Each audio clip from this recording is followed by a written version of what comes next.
ফুকায়ে কেরামের মতে জীবনে কমপক্ষে একবার অন্তত পড়াটা আবশ্যক, না পড়লে গুনাহগার হবে। যেহেতু আল্লাহ তাআলা কোরআনে কারিমে নির্দেশ করেছেন ইয়া আইয়ুহাল্লাযীনা আমানু সাল্লু আলাইহি ওয়া সাল্লিমু তাসলিমা, এজন্য দুরূদ পাঠ করতে হবে। কিন্তু দুরূদ পাঠ এটার জন্য সবচেয়ে উত্তম ভাষ্য, দুরূদের সবচেয়ে উত্তম ভার্সন হলো দুরূদ ইব্রাহিম। নবী করিম সাল্লাল্লাহু আলাইহি ওয়াসাল্লাম সাহাবীদেরকে এই দুরূদটাই শিখাইছেন। কেউ দুরূদ জানতে চাইলে তিনি এটাই তাকে শেখাতেন। একটু পড়তে বেশি সময় লাগে বড়, কিন্তু সওয়াব ওইরকম বেশি। আর সবচেয়ে সংক্ষিপ্ত দুরূদ হলো সাল্লাল্লাহু আলাইহি ওয়াসাল্লাম, এটা হলো সবচাইতে ছোট দুরূদ।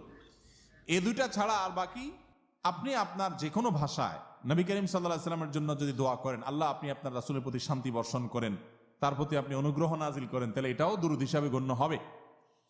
তবে উত্তম হলো ওই যে নবী সাল্লাল্লাহু আলাইহি ওয়াসাল্লামের শেখানোটা, অর্থাৎ দুরূদ ইব্রাহিম। এর বাইরে আমাদের সমাজে অনেক রকম দুরূদ আছে, দুরূদে নারিয়া আছে,